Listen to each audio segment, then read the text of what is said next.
Good afternoon, everyone.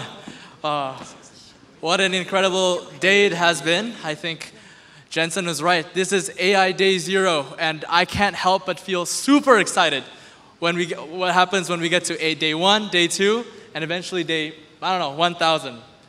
I'd like to say a few words before we get started. I want to say that this prestigious gathering has been more than just an event. It is a driver of innovation, bringing together government officials, business leaders, and industry experts to secure Indonesia's AI sovereignty. Perkenalkan semua, nama saya Miklos Sunaryo. Saya putra bangsa Indonesia. I'm 21 years old. I was previously the youngest ever speaker for Indonesia at the United Nations, where I talked about, thank you. I talked about AI in education. I've spoken now 3 times at the UN. I'm the Director of Talent Development at Carica, and I'm at your service today as a moderator for our session, Accelerating AI Adoption, Talent, and Infrastructure Readiness. Before we get going, I'd love to introduce some of the esteemed guests I have the honor of speaking with today. First and foremost, I'd love to introduce Mr. Wei Chu. Please give him a round of applause, everybody. All right. As Chief Scientist at InfTech, Wei Chu leads groundbreaking initiatives in artificial intelligence and information technology. Known for his expertise in machine learning and data-driven technologies, Wei plays a central role in pioneering scalable solutions that leverage AI for enhanced decision-making. His contributions have driven forward advancements in predictive analytics and data science, positioning InfTech as a leader in innovative IT solutions. Wei's work focuses on applying AI to solve complex challenges, continually pushing the boundaries of technology in the information sector. So thank you very much for your work, Wei. Secondly, and definitely not least, we have Mr. Ronnie Vasishta. Is that how I should pronounce it? Yeah, that's great. Ronnie Vasishta is a prominent leader at NVIDIA, where he contributes to advancements in AI, computing, and graphics processing technologies.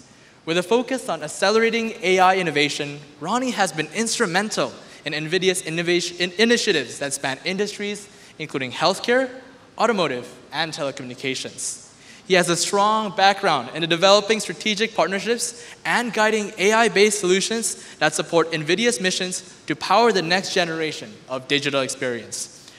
Ronnie's work emphasizes transformative applications of AI, making him a key figure in NVIDIA's role as a leading force in high-performance computing. Please give it up for Ronnie. Thank you.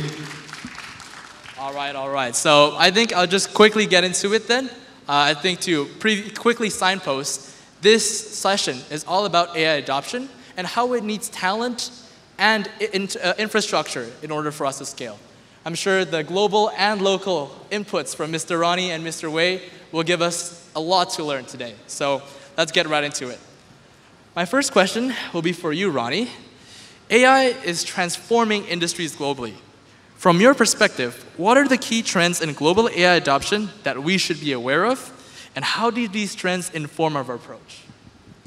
Yeah, so I think if we look back 3 years ago, none of us really would be talking about AI in terms of industry transformation and adoption. So the world has moved on very, very quickly. And of course, the first thing that we've had to do, which is talked about today, is lay the infrastructure.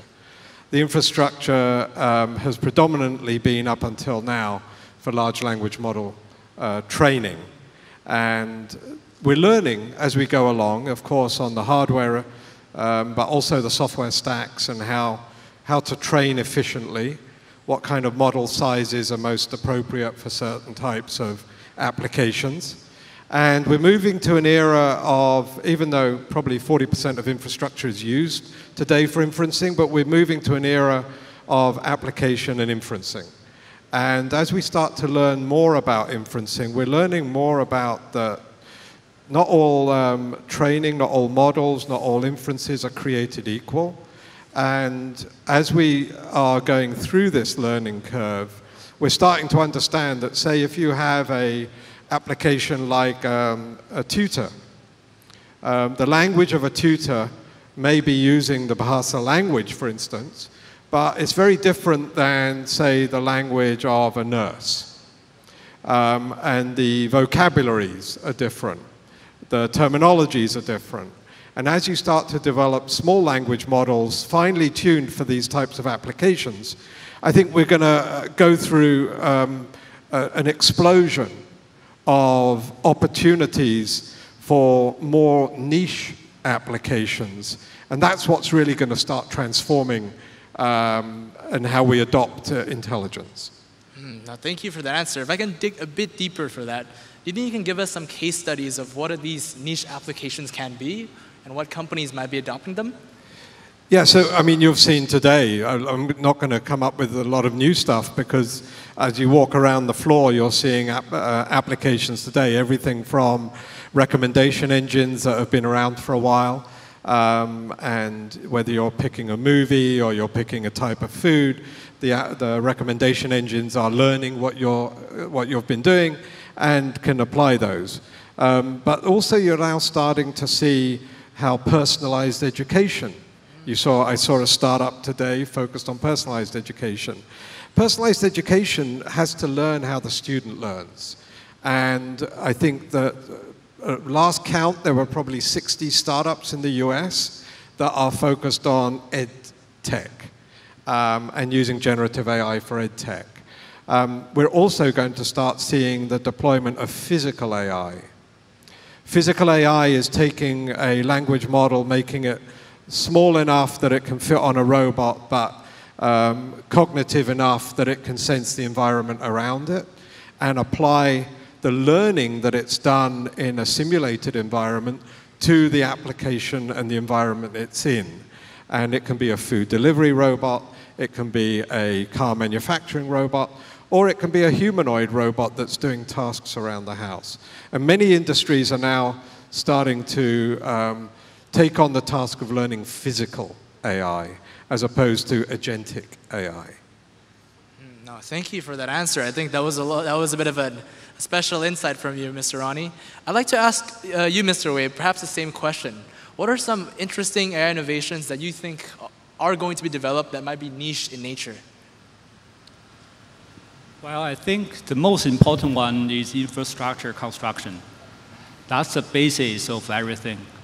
Let's think about the early age of the internet. Once the internet instrument is ready there, we see a booming of all these super apps. We are expecting the same thing for the native AI applications as well, but everything should start with the computing capacity. So that's my point here. Oh, okay. Thank you for that answer, Mr. Wei. I'd like to switch tracks a bit, and I'd like to ask you another question now, Mr. Wei, and it's about talent readiness in Asia. So could you provide an overview of the current talent landscape in Asia, and how prepared do you think it is for the demands of AI? Well, the workforce in Asia is large and young. Well, countries like India and China take a big portion of the global workforce.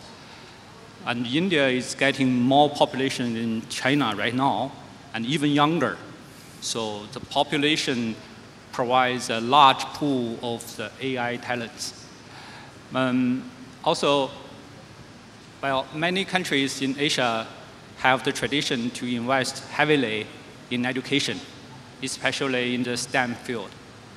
For example, India launched programs like Skill India and Digital India, just to promote the whole country's digital infrastructure and skill development.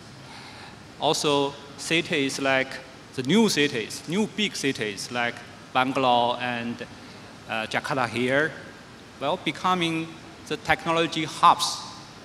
They welcome innovations and startups. So these friendly environments will attract talents from anywhere in the world and also retain them here. So this is all the good things, I think, in terms of population and age. Asia workforce is in a very good position for the AI demand. Well, regarding to other sides, just because AI technology is evolving rapidly, so I think skills gaps always there, even though the researchers and engineering working in this domain. So for us, we also need to catch up with the new ideas, new experiments, and new practice published every day.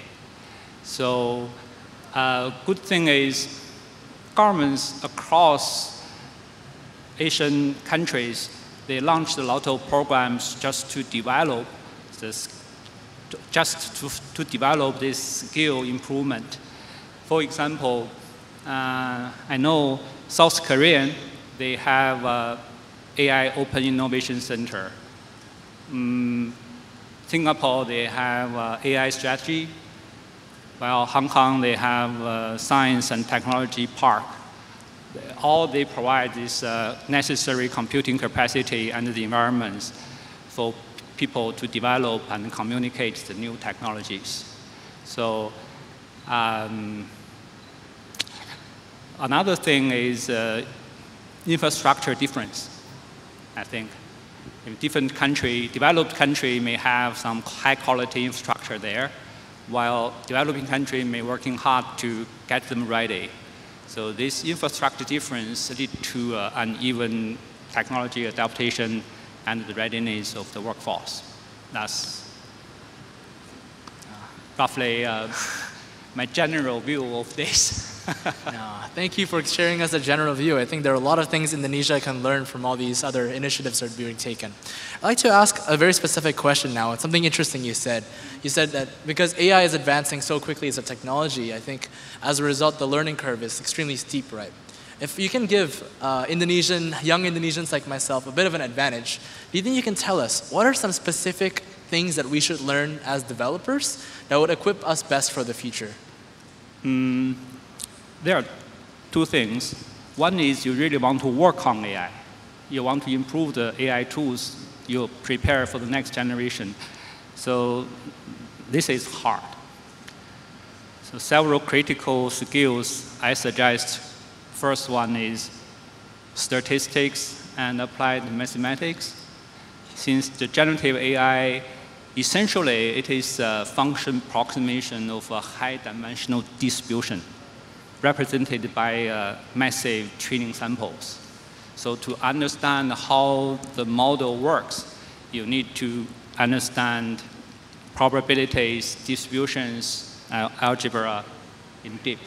So second one, once you have all the necessary mathematical backgrounds, you can learn principle of machine learning and deep learning.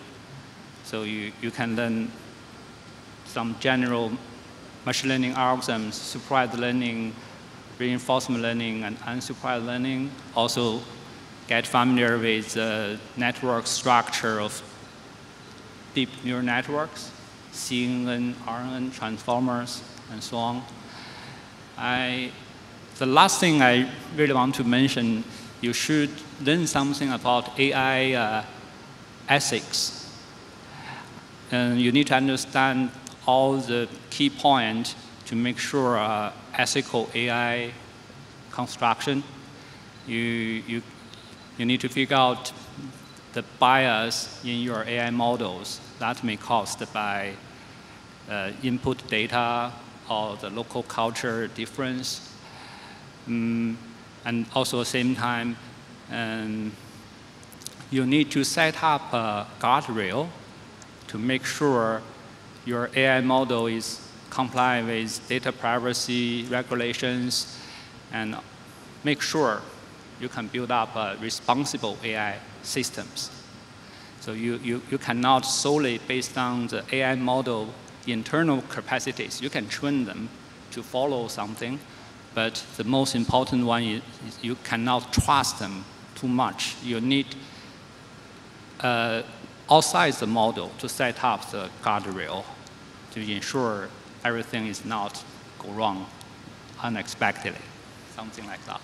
Well, okay. To all my friends at home, to summarize that for Mr. Wei, learn some deep learning, learn some reinforcement learning, and make sure to do your research on some AI ethics, because that is very, very important. I'd like to ask you, Mr. Ronnie, perhaps a bit of the same question, though. What are some of the skills that you think the Indonesian talents need to develop? Yeah, so apart from what you said about the fundamentals, I think also some of the workflows. We're still discovering new workflows. I mean, still, we're early days. You know, not many people would have heard of retrieval augmented generation a couple of years ago, or even a year ago. Now RAGs are becoming, and vector databases and things are becoming common terminology, right? And so as you're starting to study how to become a developer, understanding which of the workflows, how do you set up guardrails, for instance? How do you make sure that you're compressing data sufficiently but not overly compressing data? Those kind of techniques and workflows are very, very important. And there's a lot of research that's going on around workflows, but there's also a lot of application learning that's happening as companies are starting to understand how to deploy AI, as well as new hardware architectures are coming out.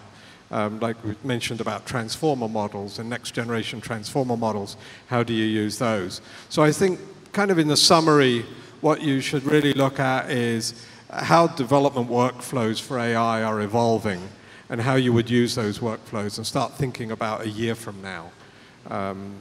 Because this is moving so quickly. No, I very much resonate with that. Thank you so much, Mr. Ronnie. I think we're going to switch tracks again now, and I'd like to talk about embracing AI, or adoption and adaptation of AI specifically. Maybe I'm going to ask Mr. Wei a question for you. What strategies do you recommend for businesses looking to embrace AI technology, and what common pitfalls should they avoid? Well, this is a challenging question. I did learn several lessons in past 2 years of startup experience. Well, the first I want to say is don't overly trust AI models' output. So never assume AI can solve all the problems.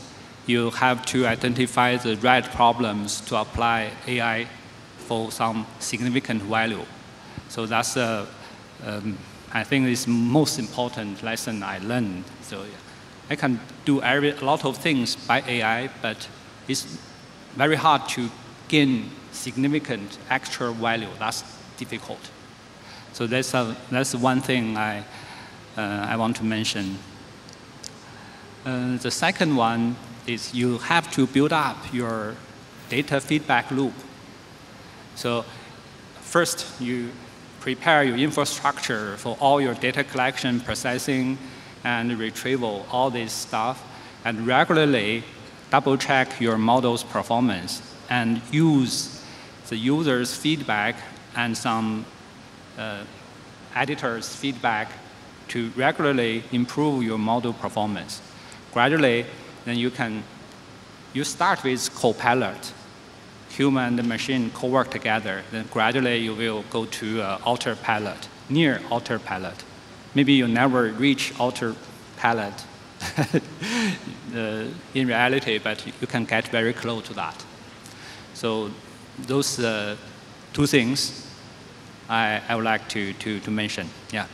No, that's very good advice once again. I personally use Copilots in everything I do these days, I think. Perhaps I can ask the same out of you, Mr. Ronnie. What strategies do you recommend for businesses, and what are some common pitfalls that they should avoid in terms of AI? Yeah, so we've been working with many enterprises around the world as they start their AI journey. And I would say the first things that we've started to see was knowledge databases or knowledge management systems. We see enterprises train models based upon either proprietary models or open source models, and then apply those to their own data sets and do fine-tuning on those data sets. And then they can have an interface whether it be text-based interfaces or, in some cases, kind of avatar-type interfaces. And they deploy that across their enterprise. Sometimes it's an HR system, sometimes it's a customer care system or a technician knowledge management system. So those were the kind of the first applications. And we started to see also some of the pitfalls that we just heard there, which is sometimes the knowledge management systems weren't trained efficiently. They came up with not just hallucinations, but incorrect information, and you start optimizing them. Customer care has become a big area of focus as well for enterprises, because it's a costly and somewhat challenging area where the experience of the customer is important, but it's not always the best. And so training that knowledge management system on how to engage with a customer in a way that retains that customer, we've started to see that become more and more prevalent. What we're also now starting to get into is that more of in enterprises, I would say the era of finding models and optimizing models, not just for productivity enhancement, but for development as well, and augmenting development. Like at NVIDIA, we use co-pilots to design chips. The co-pilots do a lot of the chip design that you would have had to do through alternative tools in the past. And now we have engineers that can use those tools. We're starting to see how simulation of real world can help in even building data centers. You know, how do you simulate a data center for fluid dynamics, for thermodynamics, for mechanical stresses, and start to apply some of those techniques now so you can simulate in a digital twin before you actually break ground and build those tools. These are, the world of digital twins, I think, is an area where we're going to have digital twins of everything, whether it be the human body, or for drug discovery, or it be how to build a factory, and today we're already seeing a lot of that happen. So the pitfalls always are, as we've just heard, making sure that you're guardrailing effectively, making sure that you've got the ability to, your models don't explode, and that you have sufficient, I would say, of that fine-tuning to make your model realistic. No, thank you for those answers, Mr. Ronnie. I'd like to ask you a follow-up question. I think you mentioned a bit about how AI will help us in terms of productivity and development. I'd like to ask you how that will work in terms of talent development. How do you think organizations should equip AI or otherwise prepare their talents to maximize the use of AI to advance organizations? Yeah, so firstly, organizations are not all created equal. You just mentioned that you use Copilot. I imagine a lot of people in the room today are already using Copilot and finding it as a significant productivity enhancement. So how do you equip talent is really dependent upon, you know, if an engineer is doing product development for chip design, the understanding of basic chip design needs to be there. And then you can use the tool to enable that. So giving the tools to the right experts is what's important. The tool won't do things that, you know, you couldn't get somebody off the street and do chip design because now you have a co-pilot for chip design, for instance. So equipping the knowledgeable talent with those right AI tools is important. Thank you for those questions. Answers, sorry. I'm the one asking questions. What am I saying? I'd like to pivot now and actually build upon some of the statements that both of you said. I think I hear a lot about infrastructure and how I think a lot of different, depending on context, right? A lot of different organizations, different countries they're not created equal. So I'd like to ask you, Mr. Wei, in what ways are Indonesia still lacking in terms of infrastructure, and what sort of technologies are we missing out on as a result of that inequality? Actually, I don't really know the details about your country. But I still believe this computing capacity should be there. You should have a large-scale GPU cloud service there, so everybody can get access to it, and the price is somehow affordable. So in able to make an affordable price, you need to develop some technology, say, over sale. So a lot of people share the single hardware, not exclusive. It's inclusive. If you can take it, but if you're not running it right now, others should take it. So this is a way you can bring down the price, make everything happen. I see, I see. Thank you. Perhaps I can try asking you the same question, Mr. Ronnie? Yeah, so as we said earlier, laying the infrastructure is critical. From what I've known, there's significant benefits in Indonesia for the infrastructure deployment, access to power and access to cooling is important, and sustainable power is a better source than non-sustainable. So those are benefits that exist here today. I would say as we start to deploy infrastructure closer to the point of use, then also becomes a factor. So think of infrastructure as a grid, not as a single site only. The grid of infrastructure and how you deploy infrastructure becomes critical in the next wave of deployment. And one last thing I'd say, which Jensen mentioned earlier today as well, is you don't have to be on the bleeding edge. Cost effectiveness comes sometimes from stepping back slightly. And that may seem, in the world of AI, counterintuitive, but we're already seeing that being beneficial. Interesting, interesting. And if I can ask the last question of today, I'd like to tie in the telecommunications sector actually to infrastructure.